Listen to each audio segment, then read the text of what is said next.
Et pour comprendre le fond de ma pensée de ce matin, nous allons lire donc ce passage en commençant par le verset 17 jusqu'au verset 29. Nous lisons au nom de notre Seigneur Jésus-Christ.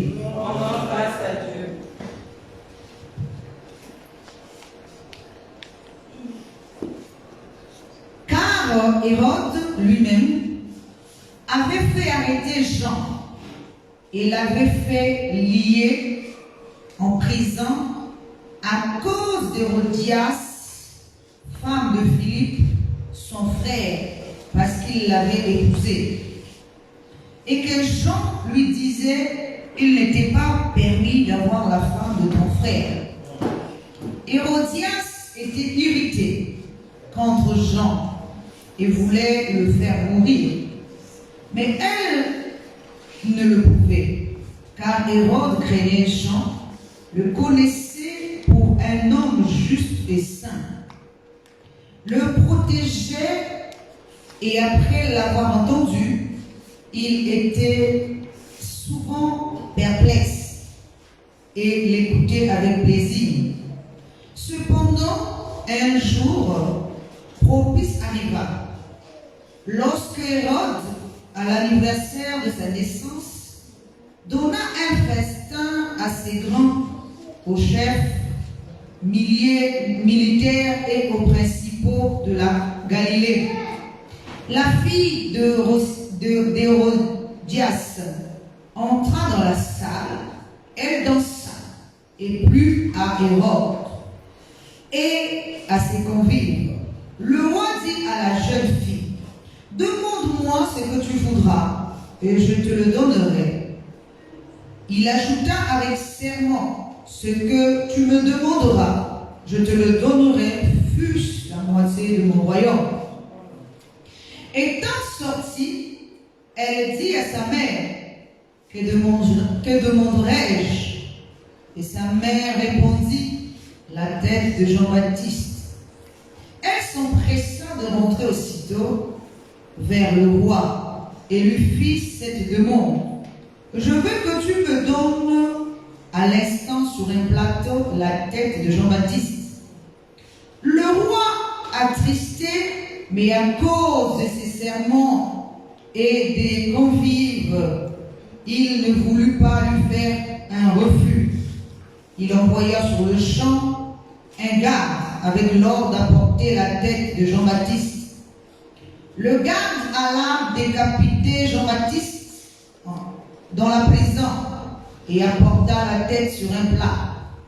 Il la donna à la jeune fille et la jeune fille la donna à sa mère. Les disciples de Jean, ayant appris cela, vinrent prendre son corps et le mirent dans un sépulcre. Alléluia. Amen. On acclame le Seigneur très très fort.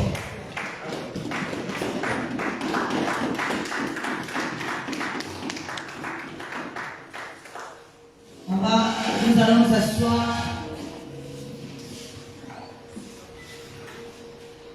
Comme vous le savez, le thème de cette année, c'est la grâce.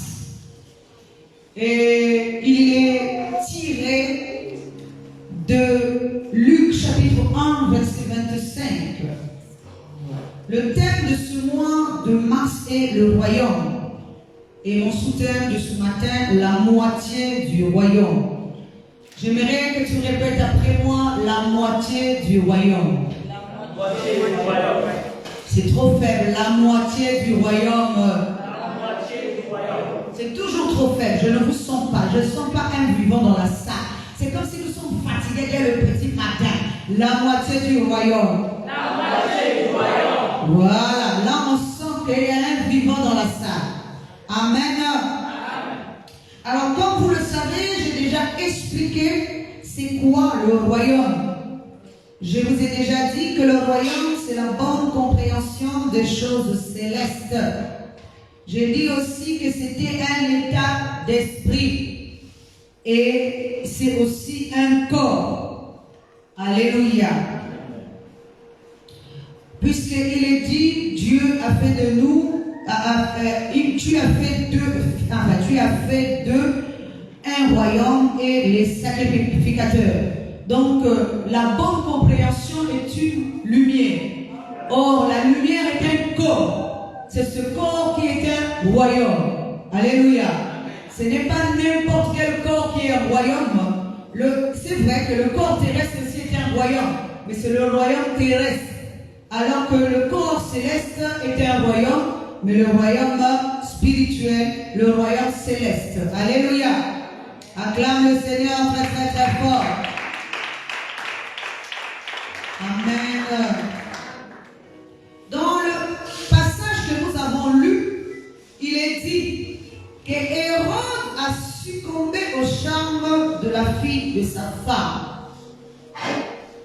Et il va lui demander que celle-ci, il va demander à la fille de lui demander tout ce qu'elle veut.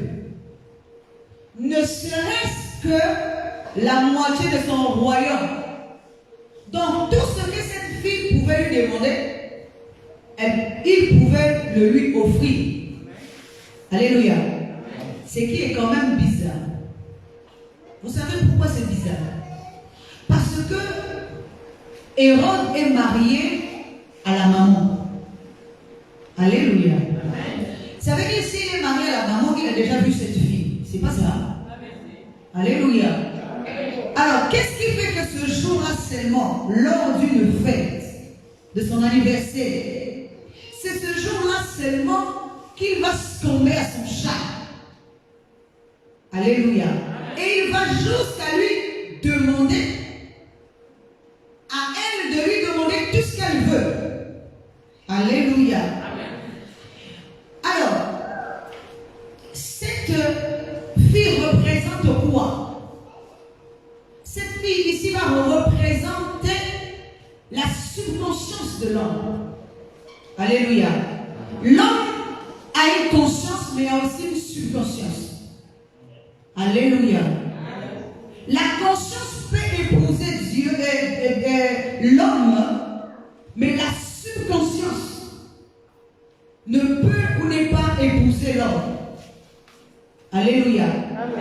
Alors, si on dit que la fille d'Hérodias est arrivée à ce moment-là, puisque nous savons que la femme est une conscience, donc ça veut dire qu'elle a présenté tous ses atouts dans l'intention d'attirer le regard du roi. Alléluia. Mais pourquoi? Parce qu'il y a un but qui est derrière. Le but, c'est justement la maman. Alléluia. Quand notre conscience est déjà mauvaise, notre conscience influence notre subconscience. Alléluia. Quand notre conscience est mauvaise, notre conscience a épousé l'homme. Notre conscience est rentrée dans la nature de l'homme. Elle va pousser la subconscience, qui en réalité est la part de la conscience divine en nous, à se soumettre à cet homme. Alléluia. Je vais encore l'expliquer autrement. Amen. L'homme ici, et Hérode ici représente le roi. Le roi, c'est la nature de l'homme en nous. Amen. Qui est marié à une conscience qui au départ n'est pas sa propre conscience. C'était la conscience de son frère. Alléluia. Qu'il a pris et qu'il a fait d'elle sa femme. C'est comme si le corps va prendre la femme de l'esprit, c'est-à-dire la conscience intérieure, et le submerger de sa nature terrestre, de sa nature extérieure, afin que cette nature, plutôt cette conscience l'épouse. Et la conscience étant devenue mauvaise, elle va aussi affecter ce qui est pur en elle. Alléluia. Dans tout homme que nous sommes ici, nous avons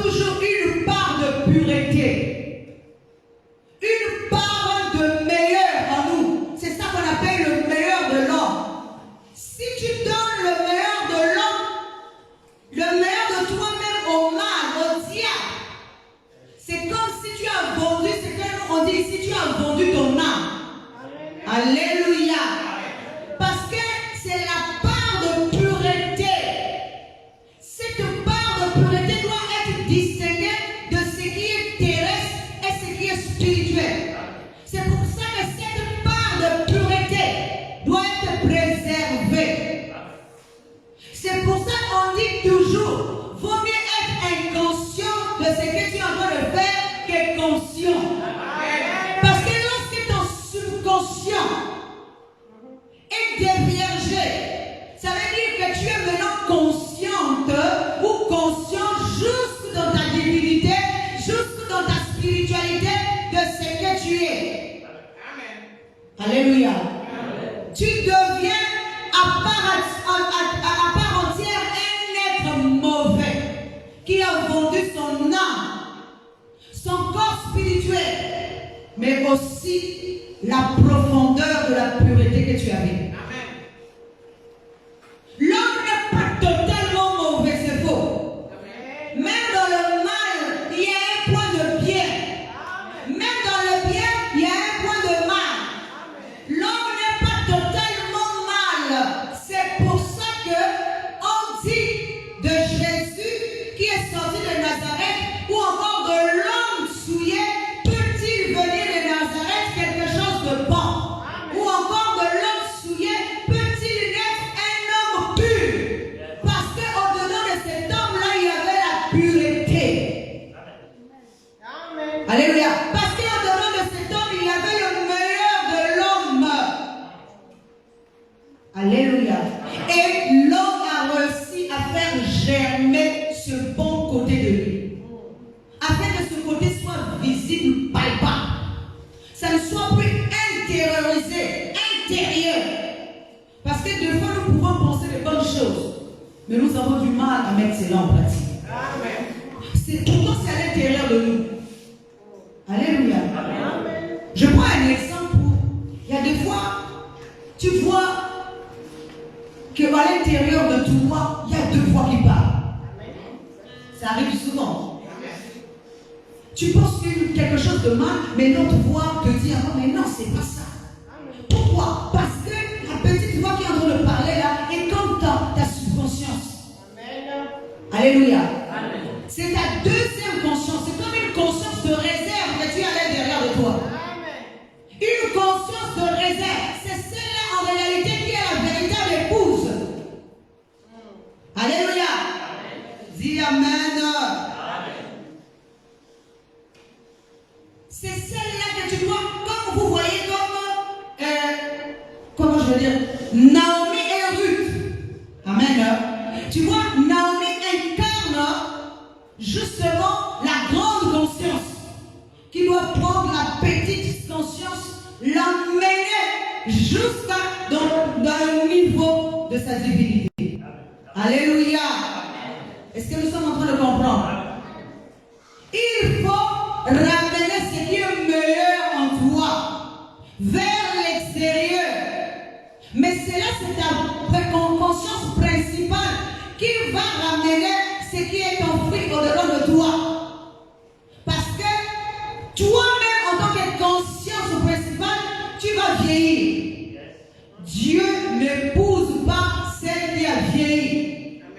Il te faut une conscience nouvelle, c'est-à-dire la subconscience qui est au-dedans de toi, qui devient une conscience nouvelle que tu vas présenter à Dieu.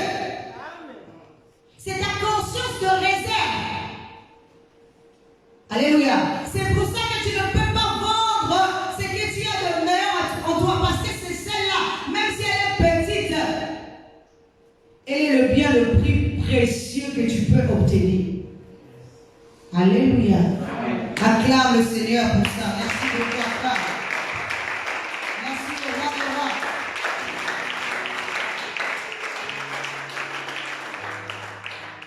Alors, lorsque la conscience principale est affectée par le mal, elle peut influencer celle qui est ta subconscience. Et lorsqu'elle influence, c'est dans quel but? De tuer le corps divin qui est au-dedans de toi. Alléluia. Satan ne vient pas vers toi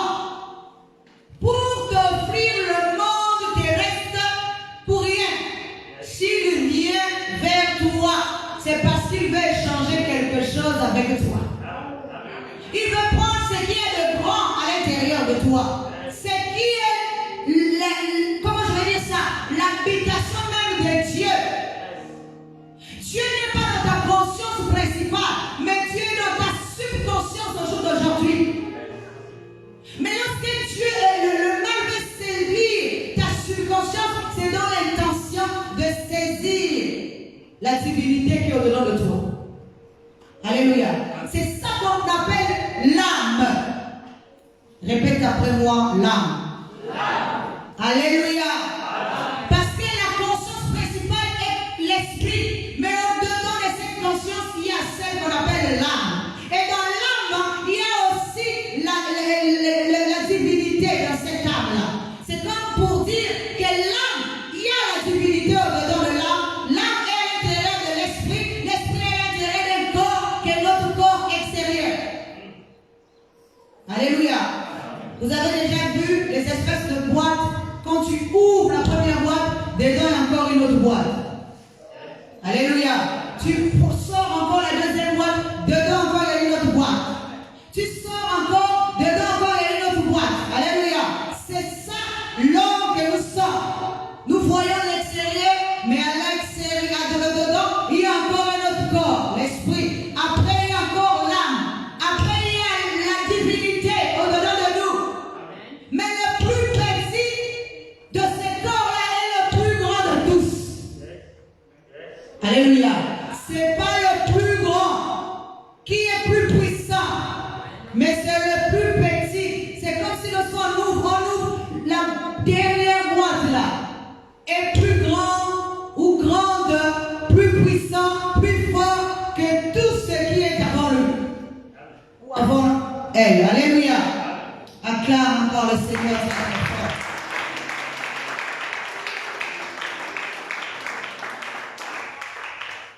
Alors, ce que le roi propose à cette fille, c'est de partager son royaume.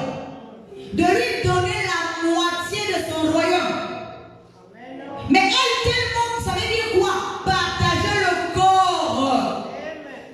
Partage le corps avec moi. Viens à l'extérieur. Je te veux. Alléluia. Mais manifeste-toi à l'extérieur. Partage le corps avec moi. Mais comme il est déjà infecté par la nature terrestre, la conscience terrestre, elle ne va pas vouloir aller dehors, mais elle va vouloir fuir son corps spirituel. Alléluia. Ça veut dire quoi? Lorsque on te demande, c'est-à-dire l'homme vient chercher au-dedans de toi le meilleur de toi-même, c'est pour que tu l'emmènes vers l'extérieur, pour que tu reflètes ce que tu incarnes vers l'extérieur. Si tu incarnes l'image de Dieu, si tu incarnes la ressemblance de Dieu, il faut que cela soit visible à l'extérieur. Mais non, toi tu ne veux pas. Là je suis en train de parler à ton esprit, à ta subconscience. Lorsque on prêche ici, pour que toi tu amènes le meilleur de toi-même, que ça soit visible pour partager le corps et non que ça soit enfoui. Mais lorsque ta conscience principale est mauvaise, elle va empêcher le meilleur de toi-même de s'extérioriser. Alléluia. Elle va empêcher. On a bien t'expliqué, on a bien te parlé, on a bien t'enseigné. Mais la conscience qui est principale qui est au-dedans de toi fait barrage entre toi et le corps. Parce que la conscience, la subconscience te dit une chose et ta conscience principale va te dire une autre chose. Amen. Non, ça ne doit pas être comme ça. Alléluia. Vous voyez, dans la vie de foi, nous sommes à un moment donné, tu regrettes, tu dis, ah, cette chose-là, pourtant au moment où je voulais la faire, il y a une voix à l'intérieur de moi qui m'a dit de ne pas la faire. Mais l'autre voix semblait plus grosse. Alléluia. Ça veut dire celle qui a semblé plus grosse là, a dominé sur la plus petite. Alléluia. La plus petite a voulu te prévenir. Parce que dans la plus petite voix là, il y a la divinité qui voit tout, qui entend tout, qui comprend tout. Elle veut te communiquer quelque chose pour t'empêcher de faire du mal. entendu quelqu'un qui est en train de frapper un enfant. Alléluia. L'enfant, il frappe l'enfant, mais il y a une voix à l'intérieur de lui qui lui dit arrête, sinon tu vas tuer cet enfant. Mais la grosse voix lui dit continue. Alléluia. Cet enfant-là n'est pas bien, il faut le correctionner. La petite voix lui dit arrête, tu vas tuer cet enfant. La grosse voix continue à parler. Qu'est-ce que la petite voix fait? Elle se tait. Alléluia. Pourquoi? Parce qu'elle a été influencée par la grosse voix. Et tu vas continuer à taper l'enfant et te rendre compte que l'enfant est mort. On a déjà entendu une histoire comme ça. Alléluia. Je vous avais déjà expliqué ça ici. C'est l'oncle de la femme de papa Alain qui a tué son fils en le tapant ses mains. L'ancien mari et moi, nous étions même à cette église. Alléluia. En le tapant seulement. Après que l'enfant soit mort, c'est là qu'il s'est dit ah, mais il y avait une voix qui me disait de ne pas taper l'enfant. Alléluia. Dis amen. Acclame très très fort.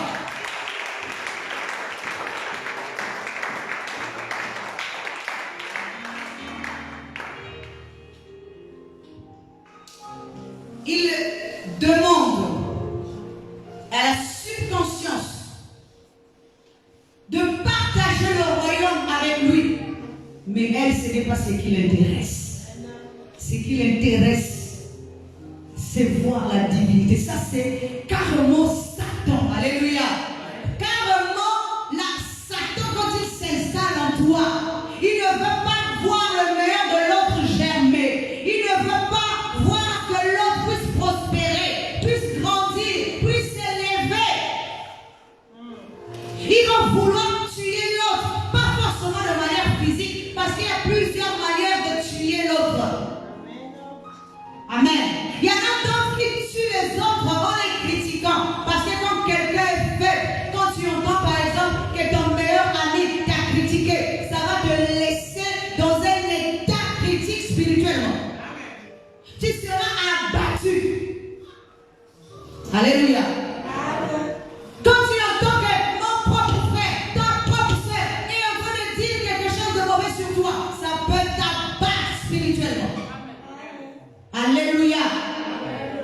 Parce que le diable veut tuer ce qui est meilleur au-delà de toi. Comment? Il va t'empêcher aussi. Non seulement quand tu es abattu, tu vas chercher à rendre le mal par le mal. Tu vas chercher à prouver. Tu vas faire des choses. En fait, c'est comme si tu es en train de vendre ton âme. Alléluia. Tout ce que tu vas faire, c'est que tu es en train de vendre ton âme au diable. Tu vas échanger ce qui est meilleur au-delà de toi contre ce qui est éphémère. Tu vends membre par membre. Tu décapites toi-même ce qui est au-delà de toi. Et tu es en train de démembrer ce corps spirituel qui est bien, qui est le bon côté de toi. Tu vas commencer à vendre ça au diable partie par partie, membre par membre. À chaque fois que tu accepteras de la rancœur au-delà de toi, la haine au-delà de toi, tu es en train de démembrer ce qui est spirituel au-delà de toi, c'est-à-dire ce qui est meilleur contre ce qui est mal. Tu vas vendre un morceau du pied, ensuite tu vendras un morceau de ton bras, ensuite tu vendras à la fin, tu vendras la tête carrément. Quand tu vends la tête, ça veut dire que Satan s'est installé en toi. Il n'y a plus quelque chose de bien. Mais ça ne veut pas dire que le bien est mort. Le bien demeure toujours, même s'il est réduit au plus niveau. Mais il existe au-delà de toi. Et c'est lui qui devient le corps le plus puissant, mais anéanti, réduit au néant. Et il est là. Parce que le bien ne meurt pas. Satan aussi ne meurt pas. Satan est dompté. On réduit Satan au néant pour qu'il ne s'exprime plus. Mais Satan ne meurt pas. Si quelqu'un te dit, en voyant le feu pour éteindre Satan, dis-lui clairement dit. Même si c'est le meilleur des pasteurs. Dis amen. Même si c'est le plus gros pasteur. S'il vient te dire que Satan va sortir de toi, il t'a menti. Parce que Satan ne meurt pas. Il est écrit dans la Bible, quand arrive-t-on dans la maison d'un homme fort pour prendre ses biens, sans commencer par le lier et le dompter. Ça veut dire l'homme fort c'est Satan. Quand l'esprit arrive dans sa maison qui est toi et moi, on vient le lier et on le dompte. On le réduit au néant afin qu'il ne s'exprime plus, mais il est là, il ne meurt pas. Ça veut dire que le jour où tu lui laisses encore l'accès, il va encore commencer à grossir, à grandir et à reprendre surface. Vous n'avez jamais vu quelqu'un, à un moment donné, il était vraiment transformé. Alléluia. Vous avez l'impression même que c'est le prêtre en personne. Alléluia. Et 2 ans, 5 ans, 10 ans après, vous le retrouvez encore dans un état où vous dites mais celui-là était comme un frère. Alléluia. Comme un prêtre. Alléluia. Mais qu'est-ce qui fait qu'aujourd'hui il est retourné en arrière? Parce qu'il a laissé encore Satan reprendre forme en lui. Alléluia. Acclame encore le Seigneur cette fois.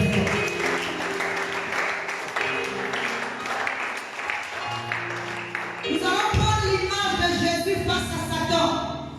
Satan dit, prosterne-toi. Ce monde m'a été donné. Le royaume est à moi. Alléluia. Prosterne-toi devant moi et je te donnerai le monde. Écoutez bien cette parole. Nous allons nous rendre compte que Satan est prêt à renoncer à ce monde. C'est pas ça. Il dit, je te donnerai ce monde. Tout ce que je te demande, prosterne-toi comme moi. Bon, imaginons, si j'ai un monde éternel, pourquoi je veux renoncer à mon monde éternel pour te donner à toi? C'est qu'il est conscient que son monde n'est pas éternel. Donc il est prêt à te donner un monde qui n'est pas éternel, afin que toi tu lui donnes ton monde qui est éternel. Alléluia. Parce que lorsqu'il va se prosterner devant lui, il va faire de lui son maître. Alléluia. Il va faire de lui son Seigneur. Il va l'élever. Alléluia. À cause de ce qui est éphémère. Parce que lui-même il est prêt à céder ce monde-là. Il dit, voilà tout ce qu'on m'a donné. C'est ça mon royaume. Regarde. Comment c'est beau. Comment ça brille dans la nuit. Alléluia. Mais ce n'est qu'une illusion. C'est quelque chose d'éphémère. Ce n'est pas éternel. Ce n'est qu'une illusion. Il devait voir ce qui est beau. Prenons même tout ce qui est terrestre. Il n'y a rien dans ce monde qui dure. Amen. Que quelqu'un me dise qu'il a construit une maison qui est devenue éternelle. Si Dieu veut détruire une maison, quelles que soient les fondations qu'on a mises sur ça, si le Dieu dit que le vent là va souffler fort, ça va détruire ces vents-là. Et cette maison-là, Dieu détruira ça.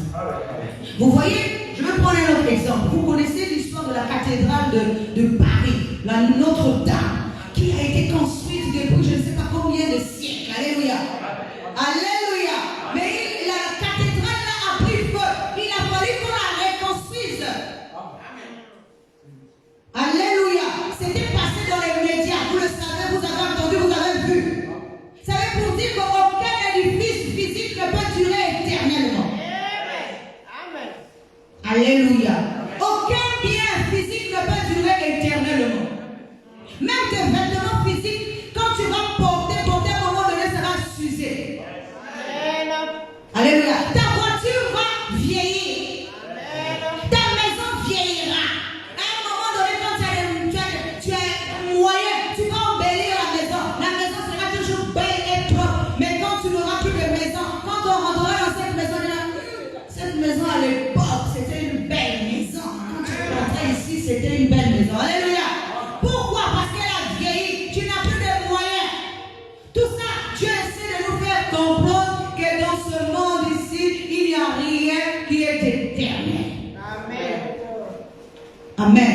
C'est pour ça que nous ne devons pas nous enorgueillir de ce que nous pouvons posséder, de ce que nous pouvons avoir, parce que rien n'est éternel. Ce que tu peux posséder aujourd'hui et demain, tu peux le perdre. Alléluia. Nous-mêmes, nous pouvons te dire que nous avons perdu pas mal de trucs. Ça ne reste pas éternel. Amen. Alléluia. Il n'y a rien qui est éternel. Amen. Acclame encore le Seigneur.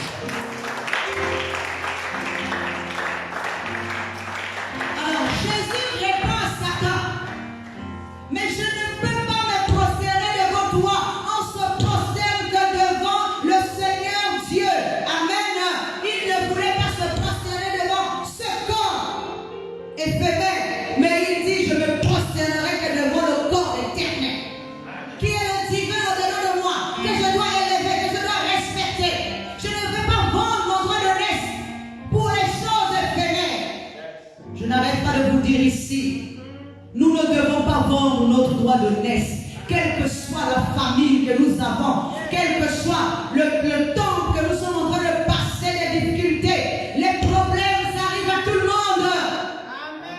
Mais ton droit de naissance est précieux. Ça veut dire que le meilleur de toi-même, même si tu as faim, tu dois garder ta dignité. Même si tu as faim, tu dois garder ta dignité. Parce que cette dignité-là vaut plus que tout l'argent du monde. Ça vaut plus que tout l'argent du monde. Ta dignité, ton honneur. Est-ce que tu sais que l'honneur d'une personne, c'est la bonne odeur devant Dieu? Ta réputation est la bonne odeur devant Dieu. Même si on t'accuse de mauvaises choses qui ne sont pas vraies, mais dans tout cela, il y a des gens aussi qui connaissent la vérité, qui t'apprécient comme tu es, qui savent également que ce qu'on te dit n'est pas vrai. Parce que dans toutes choses, il y a des bons et des mauvais. Tout le monde n'est pas mauvais. Et dans le monde, tout le monde ne peut pas te critiquer. Alléluia. Il y a des gens aussi qui peuvent t'aimer sincèrement. Même si ceux qui t'aiment peuvent être peu, mais ils peuvent aussi t'aimer sincèrement. Et leur amour pour toi, parce qu'ils croient en toi, dégage un parfum de bonne odeur que Dieu accepte. Et tout ce que tu fais de bon, c'est une bonne odeur. Parce que Dieu voit que ce que tu fais, tu ne le fais pas pour gagner quelque chose. Tu ne le fais pas par intérêt. Tu ne le fais pas pour impressionner qui que ce soit. Mais tu le fais par amour pour lui. Par amour pour l'être humain. Par amour. Et tout ce que tu fais dégage une bonne odeur.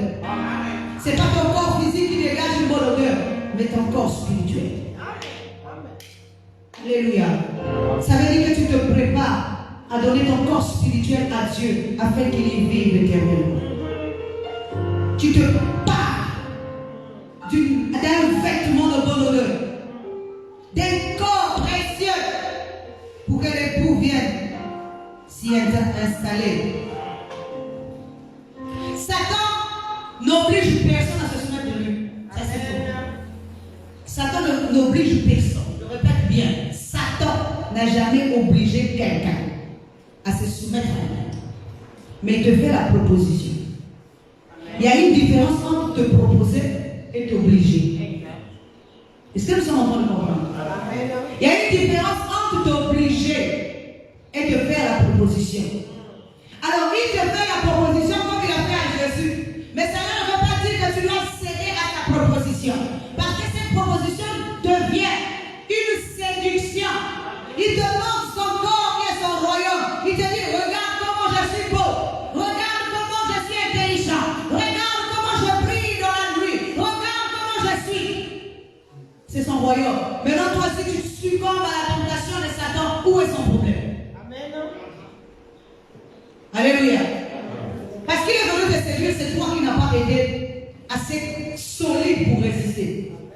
Est-ce qu'une femme est appelée à sortir avec tout le monde? Non. Non, non. Alléluia. Amen.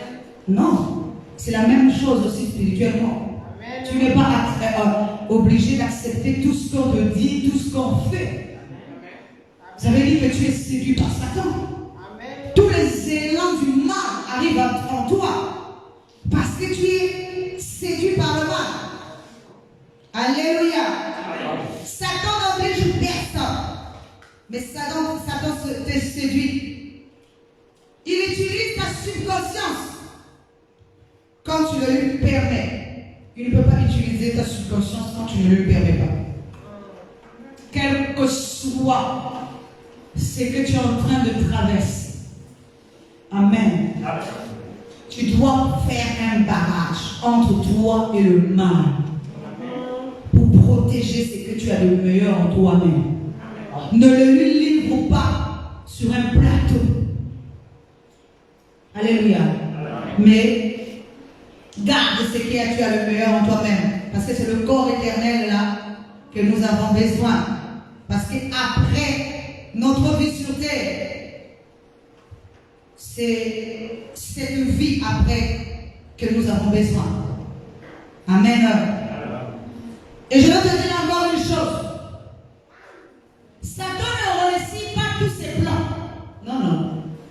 Alléluia.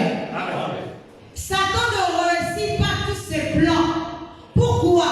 Parce qu'il va essayer de t'effrayer, essayer de t'impressionner pour que tu lui cèdes la place afin que son plan réussisse dans ta vie. Alléluia. C'est pour ça que dans la vie, il ne faut jamais douter de Dieu. Il ne faut jamais être effrayé ni avoir peur. Alléluia.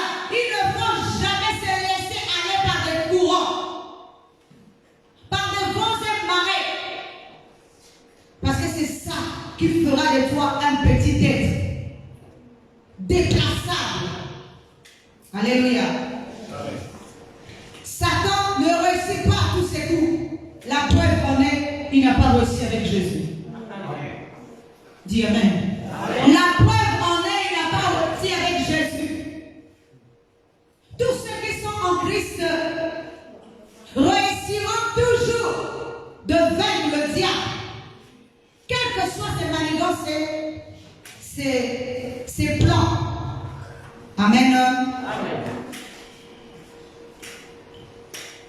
Nous avons besoin de préserver notre corps éternel qui est dedans de nous. Alors, je voudrais vous parler d'un autre point. Le règne de l'homme et de la femme, qui sont censés partager un même pays. Alléluia. Le règne de l'homme et de la femme, censés partager un même pays, un même royaume. Il y a un temps où c'est l'homme qui règne.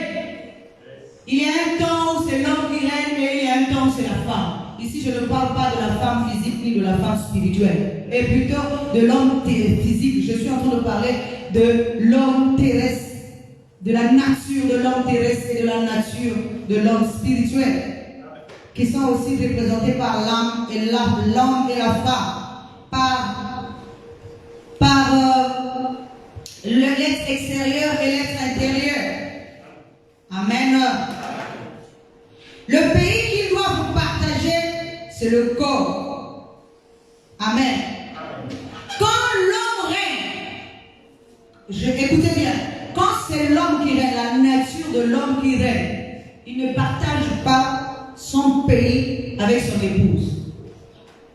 Pourquoi? Parce qu'il laisse l'esprit à l'intérieur, il ne l'emmène jamais vers l'extérieur. Parce qu'il veut régner tout seul. Alléluia. Il veut bien partager même son pays avec son neveu que de partager son pays avec sa épouse. Amen. Alors, je vais prendre l'exemple de Abraham avec Lot.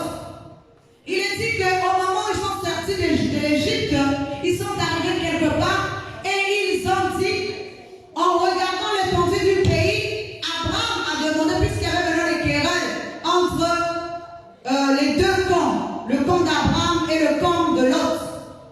Alléluia. Il a demandé à Lot de choisir le côté droit ou le côté gauche. Il dit, si tu choisis de ce côté-là, moi je choisirai de ce côté-ci. Alléluia. Ça veut dire qu'ils partagent le pays ensemble. C'est, comme on dit, deux têtes d'un même corps qui partagent le même pays. Le mal et le bien. Ça c'est l'art de la connaissance du bien et du mal. Qui partagent le même pays, le même arbre. Alléluia. Deux connaissances différentes dans un seul arbre. Ça veut dire quoi? Le bien est en moi, le mal aussi est dedans de moi. Ce n'est pas ailleurs. Parce que moi j'incarne le corps, j'incarne le pays, j'incarne aussi l'arbre. Et au-dedans de moi, il y a le mal, au-dedans de moi, il y a le bien. Et nous sommes deux têtes dans un même corps. Alléluia. Nous sommes deux têtes dans un même corps. Nous sommes deux fruits sur un même arbre. Alléluia. Nous sommes un fruit sur un même arbre, plutôt deux fruits sur un même arbre. Nous sommes le mal et le bien. C'est pour ça qu'il est dit que la langue peut bénir, elle peut aussi maudire. Ta langue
maudit son enfant. Tu entends un frère qui est en train de maudire sa soeur. Tu entends même un père qui maudit son enfant.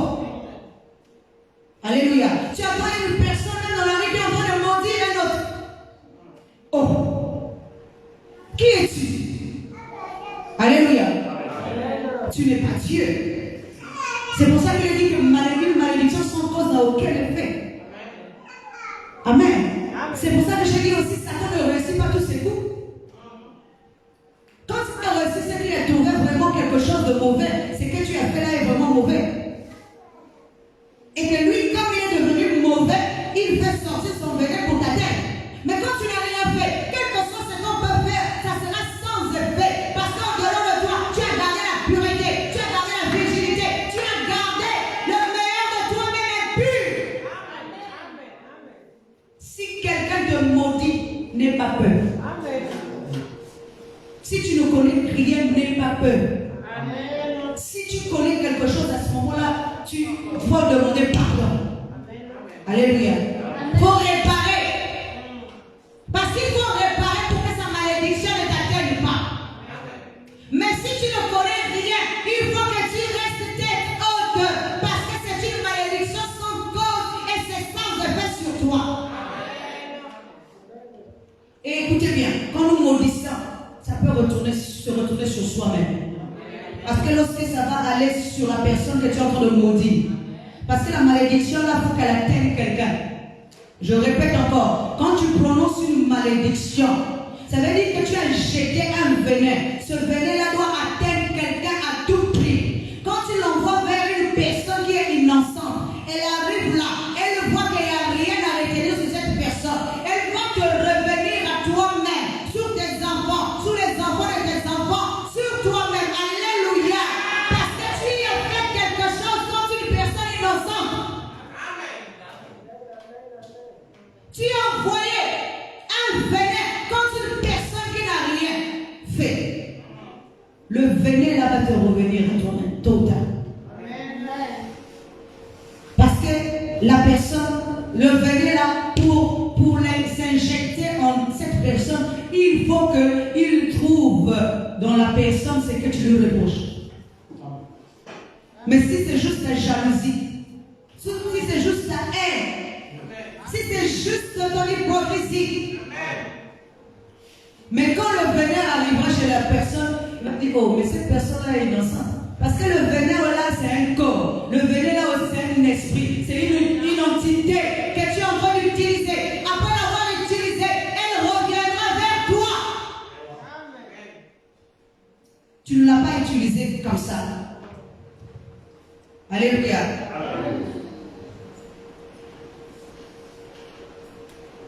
Amen. Amen. Donc je disais que quand l'homme règne, il ne partage pas son royaume avec l'épouse. Il partage son royaume avec un autre corps, un corps encore plus éphémère.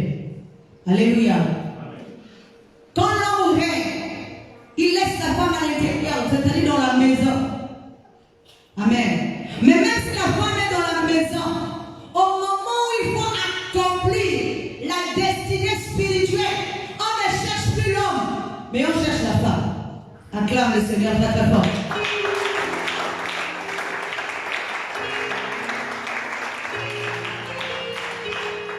Tant que c'est la destinée terrestre qui est en train de s'accomplir, on a besoin de l'homme. C'est pour ça que pendant tout le parcours de Abraham, Dieu parlait à Abraham. Alléluia. Dieu l'orientait. Dieu parlait, Dieu accompagnait Abraham. Mais oh, alléluia. Dis amen. Amen. Au moment de l'accomplissement, Dieu est descendu. Dis amen. Amen. Dieu est venu vers Abraham. Il n'est pas venu chercher Abraham. Il est venu chercher Sarah. Alléluia. Il a demandé à Abraham, où se trouve Sarah ta femme? Et Abraham lui a répondu, elle est dans la tente. Alléluia. Amen. Parce que l'épouse était dans la maison. L'épouse était à l'intérieur. Elle n'avait jamais quitté son intérieur, là où l'homme l'avait placé.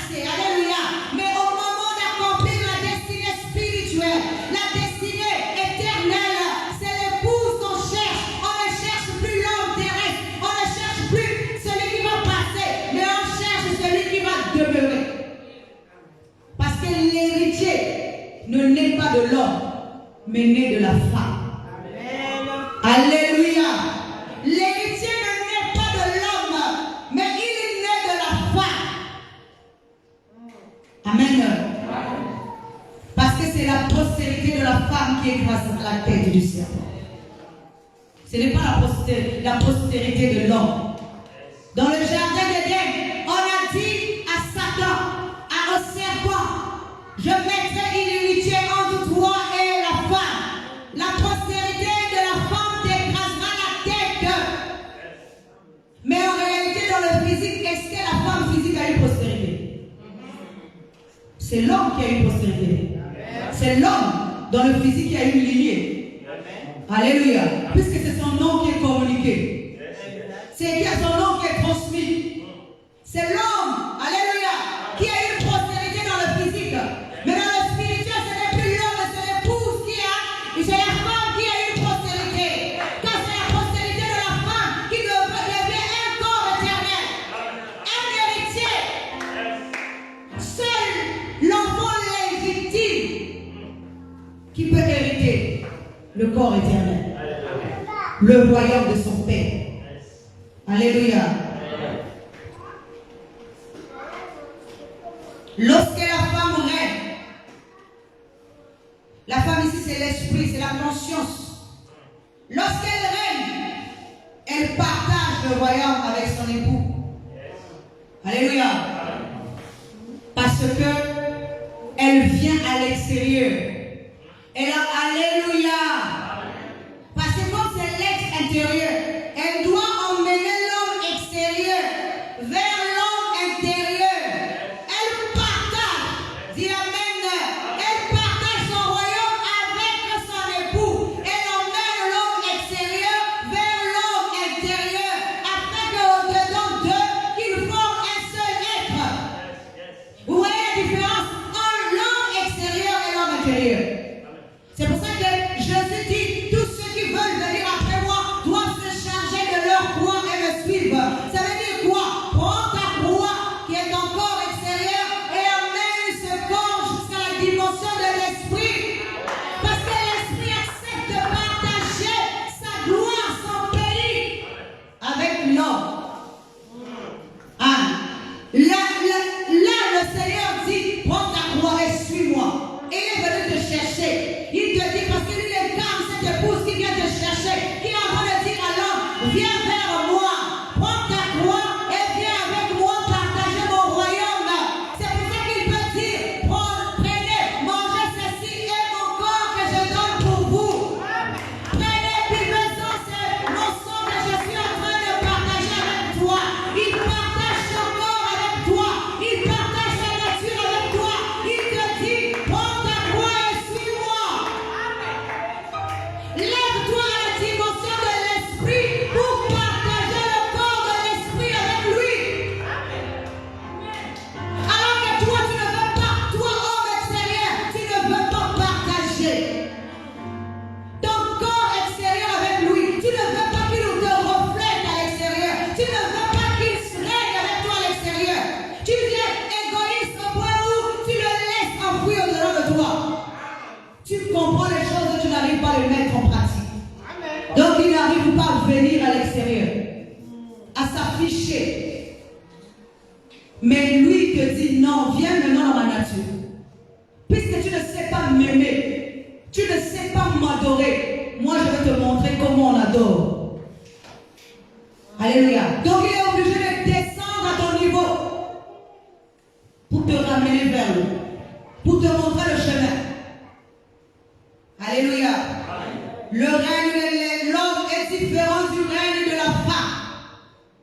Je ne parle pas d'une forme physique, mais je te parle de l'esprit et du corps. C'est pour ça que lorsque Ève est dans le corps de Adam, ça veut dire qu'elle est à l'intérieur de l'homme. Elle est dans la maison. Elle n'est pas à l'extérieur. C'est quand Ève va sortir de l'homme, elle sort de la maison. C'est pour ça que l'homme peut dire, voici cette fois-ci, celle qui est os de mes os, chair de ma chair. On l'appellera femme. Parce que l'homme n'arrivait pas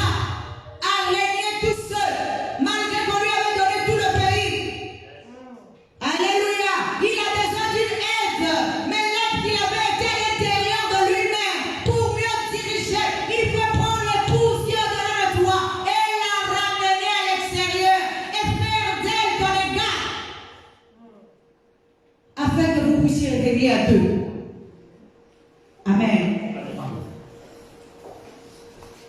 Voici cette fois-ci, celle qui est os de mes os. Tant qu'elle était dans Adam, elle était un être soumis. Lorsqu'elle sort de Adam, elle n'est plus un être soumis, elle devient un être à part entière égal à l'homme. Amen. Elle devient un être à part entière égal à l'homme. Ça veut dire qu'elle partage le corps avec l'homme. Amen. Elle se reflète. Dieu se reflète en nous. Ça veut dire que nous lui avons laissé la place. Elle aussi de parler. La conscience divine doit s'exprimer en nous. Amen. Pour qu'il y ait une manifestation de la divinité. Sinon, elle sera toujours enfouie au-dedans de nous. Amen. Amen. Comment arrive-t-on à partager le royaume de son époux? Amen. Le royaume ici étant un corps. Comment arrive-t-on à cela?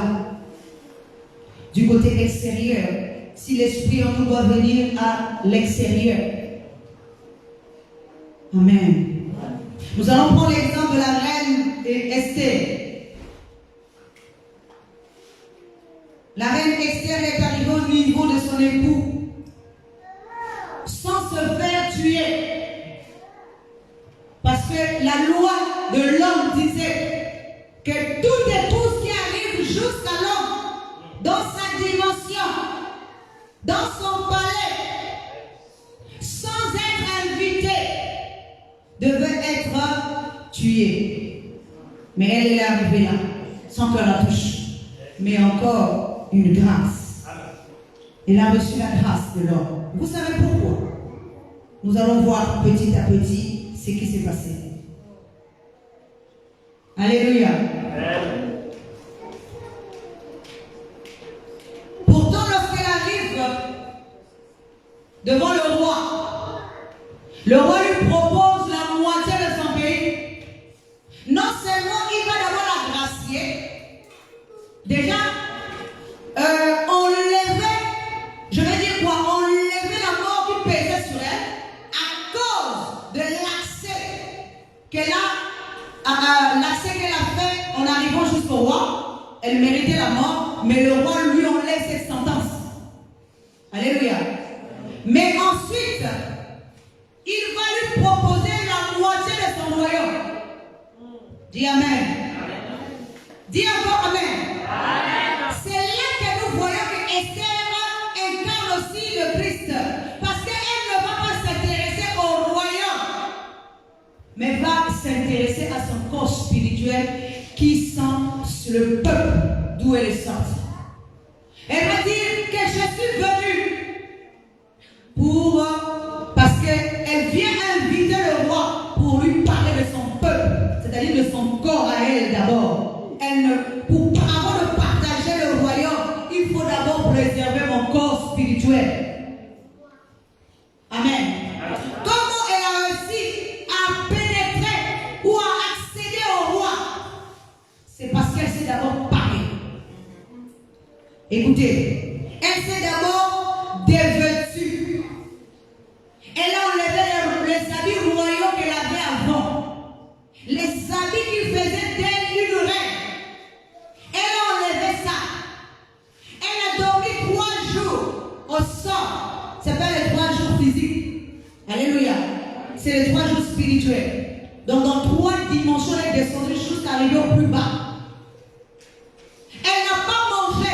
Ça veut dire qu'elle s'est privée de sa connaissance divine. Alléluia.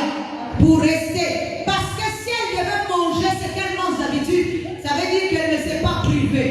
Donc pour atteindre la dimension de la chute, la dimension du rabaissement, du brisement, il faut qu'elle renonce à toute la capacité qu'elle avait. Comme le Seigneur Jésus a fait. Il ne peut pas aller à la croix s'il ne renonce pas à sa divinité, s'il ne renonce pas à la connaissance qu'il avait. Sinon, il n'allait pas mourir. C'est pas ça. Si nous prenons ça de manière terre à terre, Jésus, s'il a encore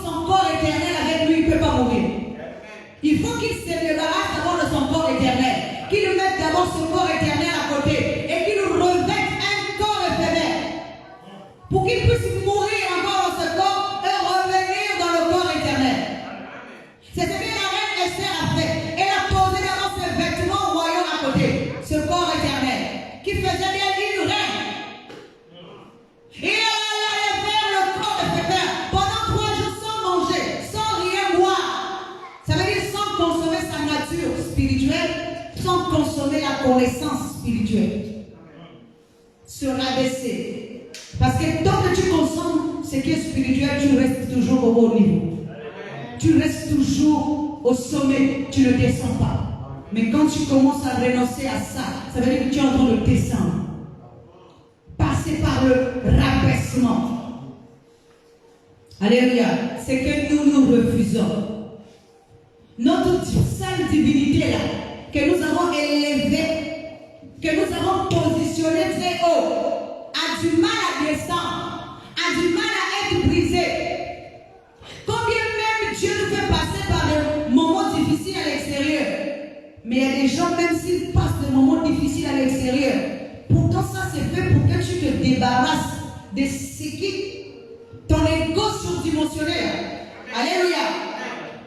Pour que tu te débarrasses de ça. Mais même dans les épreuves là, tu restes toujours dans ton ego. Amen. Vous n'avez jamais vu des gens comme ça. Il traverse des périodes difficiles. C'est un langage que Dieu veut lui montrer quelque chose. Mais il est toujours dans son ego surdimensionné. Ça veut dire qu'intérieurement, il ne peut pas se dépouiller de cet homme-là, de ce roi-là, de ce corps divin, le mauvais corps divin là qu'il a revêtu. Pourtant, Dieu lui parle de mille manières pour qu'il comprenne, parce qu'il n'est pas censé ne pas comprendre. Il est censé comprendre le langage de Dieu. C'est ça l'esprit. Vous voulez seulement que Dieu descende pour venir te parler. Pour que tu dises que Dieu m'a parlé. Mais Dieu peut te parler par des épreuves. Dieu peut te parler au travers des épreuves de quelqu'un que tu vois. Dieu peut te parler par des signes et des prodiges. Dieu te parle par beaucoup de choses. Il faut que même ce qui se passe dans la vie de l'autre puisse t'enseigner. Même ce que tu vis toi-même puisse t'enseigner. Mais tu laisses ton ego surdimensionné rester au sommet. Tu continues à le nourrir avec la nature terrestre. Tu continues à le nourrir avec la mauvaise connaissance. Pour qu'il reste toujours au top. Dans un ego surdimensionné. Tu l'élèves toi-même. Il faut te briser.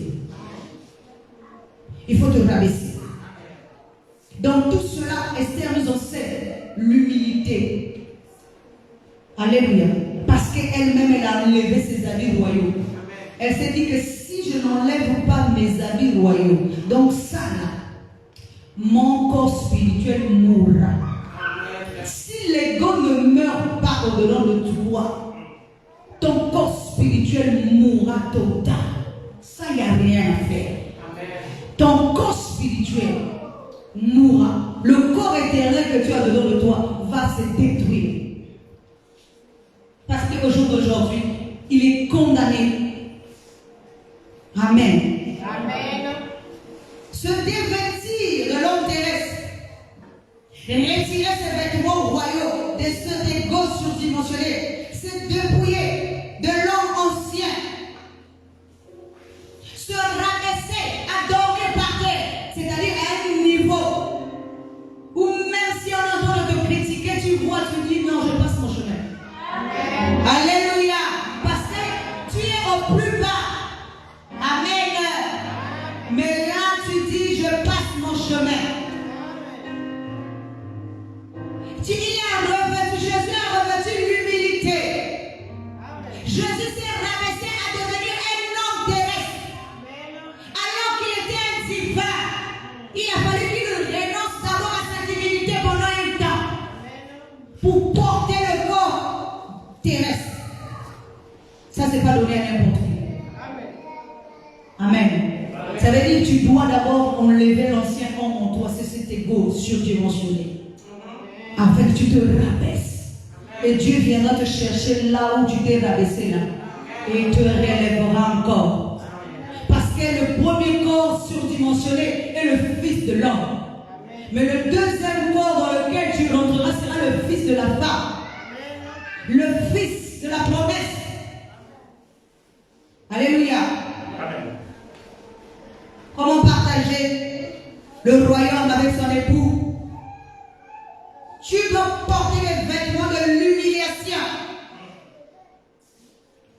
acquérir l'humilité. C'est pour ça que tu vois dans la vie, même si on est en train de t'humilier, tu ne peux pas savoir qu'on est en train de briser ton esprit, afin que ton esprit se rabaisse.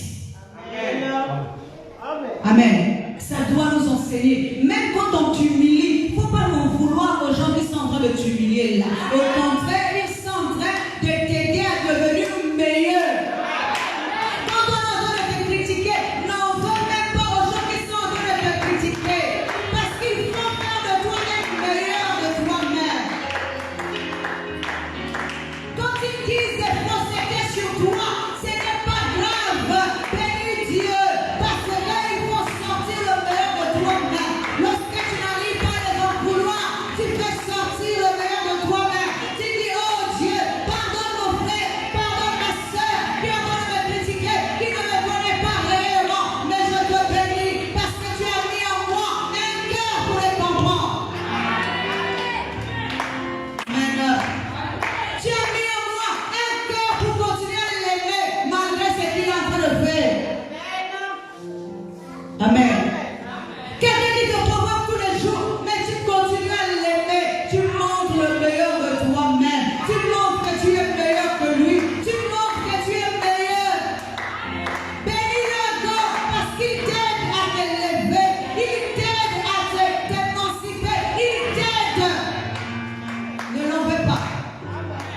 Bénis-le. Amen. Bénis-le encore et encore. Parce qu'il est en train de contribuer à ton avancement. Sur un plan spirituel, il devient même ton père. C'est lui qui va te faire la naissance. Comme Dieu qui combat avec Jacob pour faire naître le meilleur de Jacob. Il devient ton père parce qu'il est en train de te combattre. Mais dans ce combat-là, toi tu ne veux pas revenir le mal. Mais toi tu veux sortir maintenant le meilleur de toi-même. Parce que le mal te combat toi-même. Alléluia. Mais toi tu refuses d'être comme lui. Dis, je refuse d'être comme toi. Dis-lui, je refuse d'être comme toi. Refuse d'être comme lui. Je refuse d'être comme toi. Alléluia. Alors, il y a un autre aspect que nous devons voir des choses que Esther a compris, se porter garant pour son peuple. Qui de nous peut se porter garant pour les autres? Alléluia. C'est un niveau spirituel élevé où on peut se porter garant pour les autres. Les coups des autres, c'est moi qui les prends. Les faiblesses des autres m'arrivent à moi. Ça, c'est porter garant pour les autres. Alléluia. Être un pasteur, c'est se porter garant. La vie des autres, c'est à toi de les protéger. Parce que tu dois veiller sur le troupeau du Père. Tu dois veiller sur le peuple que Dieu t'a confié.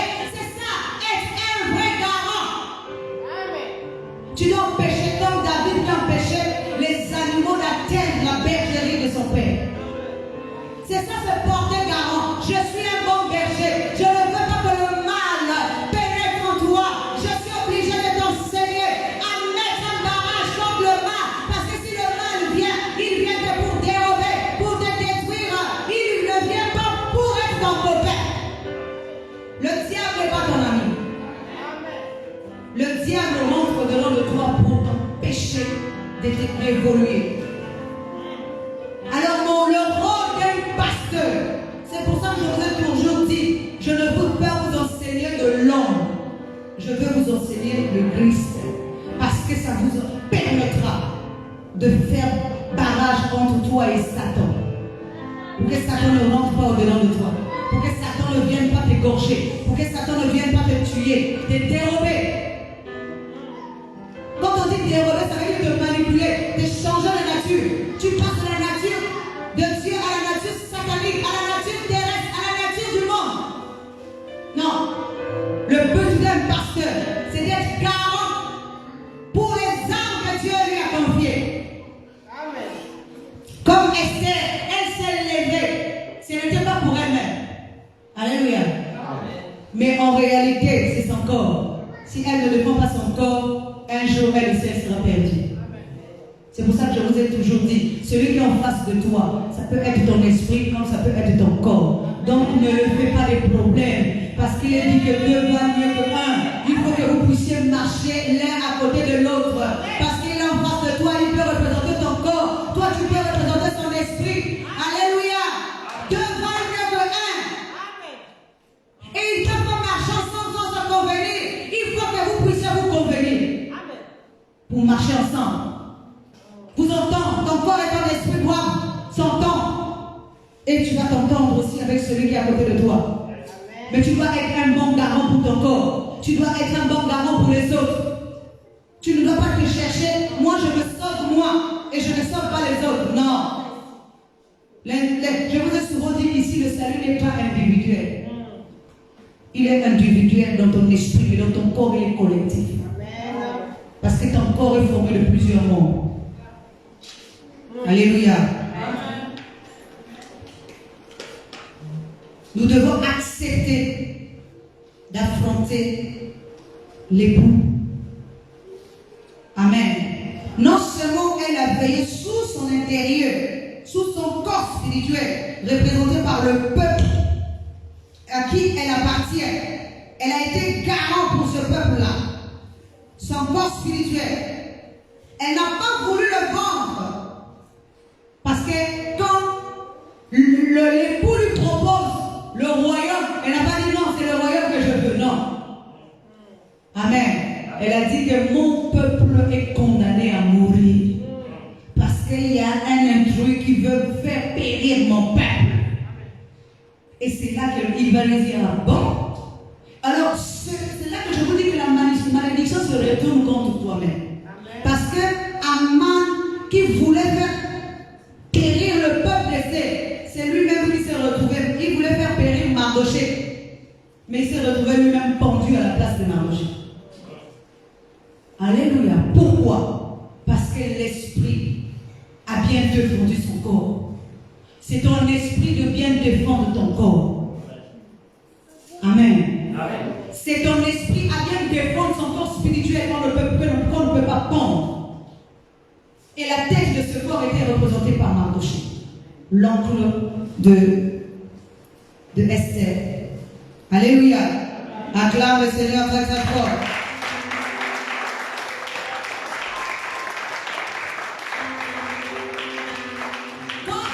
Quand son époux de la reine Esther accepte de libérer le peuple d'Esther qui est condamné, ça veut dire qu'il vient de rendre libre Esther.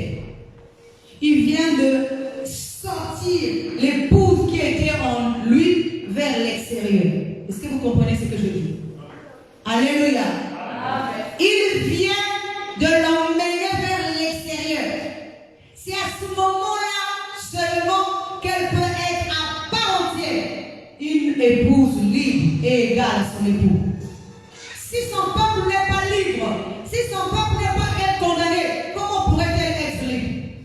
Comment pourrait-elle partager le corps de l'époux? Comment pourrait-elle partager le royaume alors qu'elle a un peuple qui est condamné? Elle a un peuple qui n'est pas connu. Parce que même jusque-là, le roi ne savait pas que Esther était hébreu. Que Esther n'était pas une fille de son royaume. Que c'était une étrangère qu'il avait épousée.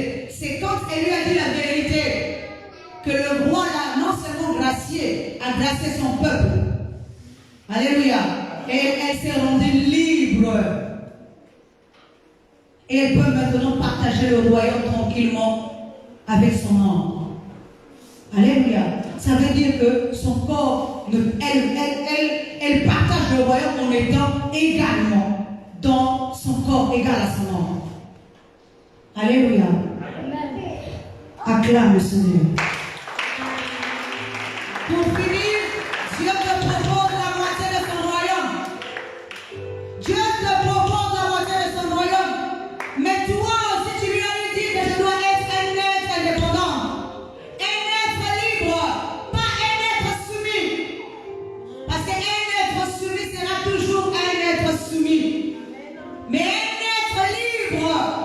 C'est pour ça que Paul le dit, que nous jouissons d'une liberté, mais ne faisons pas de notre liberté un moyen de vivre encore selon la chair. Un être libre ne vit pas selon la chair, mais un être libre vit selon sa divinité. C'est pour ça que Jésus dit, mon joug est doux et léger.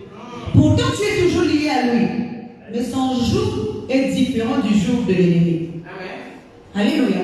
L'ennemi te coince son joug tous les jours pour que tu sois son esclave. Mais lui, il dit non, mon joug. Ça veut dire que tu es toujours, comme il dirait, lié à lui.